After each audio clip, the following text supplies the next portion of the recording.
Another thing that was very, very stupid of us, I would say, something that I still regret a little bit, and also think that was the most scary and crazy thing that happened to us, was actually finding a dead body in one of the abandoned buildings. Yes, I don't know if I ever told you about it.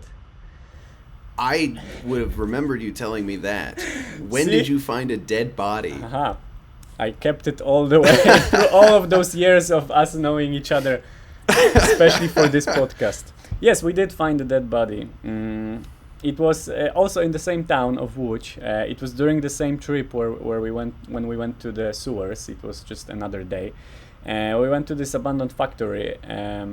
Łódź is famous for abandoned factories because it was a very industrial town 100 years ago. So we went. What do they produce? I call it not clothes but material. There's a word for it. Fabrics. Fabrics, yeah. So they were famous. I want to say textiles. Exactly, but I don't textiles. know if that's correct. Textiles was the word I was looking for. Yes, so a lot of textile factories, and they were producing fabrics and clothes and things like that. But yeah, so anyway, we went to this abandoned factory. It was very destroyed. Like the roof was already gone on the top floors, so the water was leaking through, and it was raining when we went there. And we explored it. It was mostly empty, already pretty much overgrown by some plants and rotten. And we went to the top floor of the staircase. Victoria was leading the way, and she walked into. We were behind her, and she walked into the room and immediately walked back and looked at us with like huge eyes. And she was like, "Guys, I think there's a person there, or a dead body there." And we were like, no, it's impossible. But also we were so scared that none of us dared to go back there and actually check it and like look at it. We were kids. We were just like so scared that we didn't even want to look at it. So Ula took her camera and just stuck her hand behind around the corner and took some photos of it with her camera. So we were scared to look at it with our own eyes, but we were fine looking at the picture of it. So she took those pictures, we backed out, and we looked at the pictures, and yeah, there was a dead body there. It looked very much rotten, and it was laying around those like burnt pieces of wood, burnt planks of wood.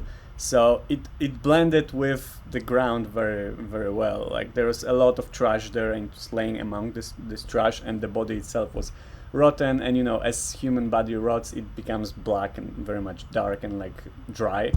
The clothes were already destroyed, so it blended very well, and Victoria almost stepped on it. When you say that it was around burnt wood, do you mean like there was like a camp set up, like he had been trying to create fire? Possibly. No, but it was also on the top floor of the building, and the roof was collapsed, so there was a lot of just wooden planks from the roof laying on the ground. It was all like rotten or burnt. I'm not really sure if it was burnt. It could have been just rotten, but it was dark, like black destroyed wood that was scattered around trash and other stuff.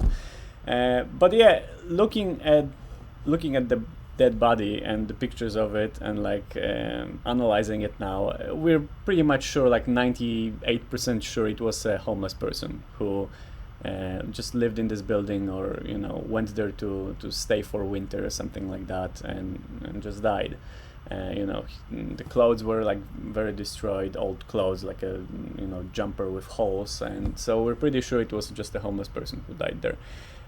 But why I mentioned it? Well, what did you do? What was the fallout of this? Yeah, that's the thing that's why I started telling this story, saying that that's the thing that we regret, because again, we were teenagers, very irresponsible. So the thing that went through our minds first, it's like, oh, there's gonna be trouble, right? If we like go to the police or something, we were we told our parents that we're going to the city to just go sightseeing and look around what's there and like go for fun. So they had no idea what we were doing, and we were afraid that if we go to the police, they're gonna have to like go there to this other town in Poland, pick us up from the police station. We didn't want that trouble, because all you think about as a teenager is like, oh yeah, I don't want to be in trouble with my parents.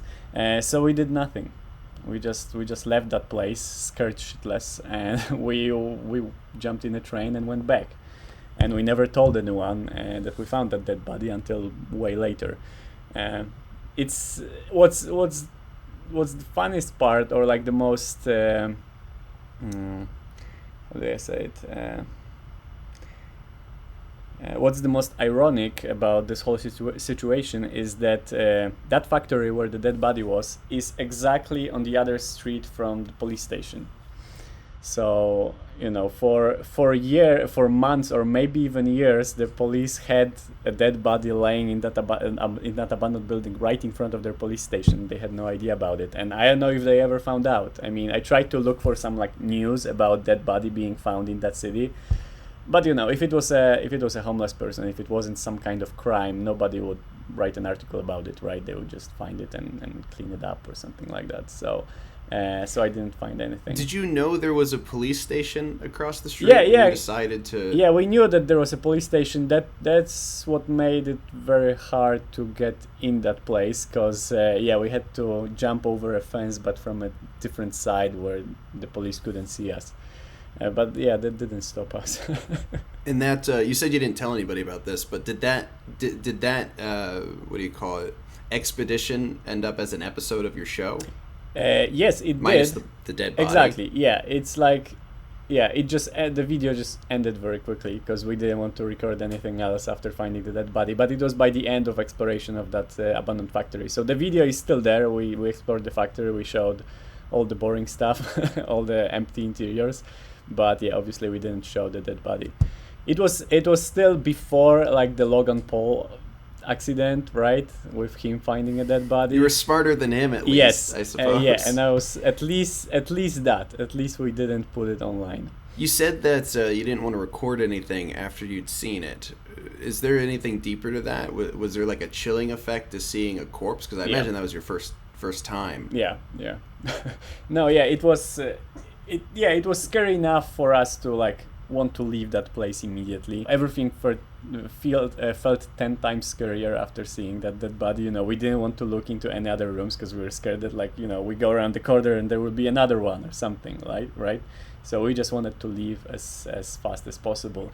Also, what's interesting in like this whole like scare psychology of psychology of experiencing something very scary or disturbing, which I found out later, like analyzing what we did, is like you try to downplay it as much as possible, and like right after this happening we were like making jokes about it, and like obviously we were scared and like very much disturbed, but we started joking around just to downplay it and like, you know, keep it cool. We gave this dead guy a name, like a funny Polish name, Zenek, just so we can talk about, you know, us finding him in, you know, between each other and people not suspecting us, you know, for saying, oh, we found a dead body. So we named here a funny name just to make it, you know, a little less scary, right? A little more cheerful. So it's interesting how now I'm seeing that we really tried to like make the whole situation funny just because of how scary it was. You hear that a lot from soldiers too. It's gallows humor. Mm-hmm. There was because that's wild. Like I really know you never told me that story.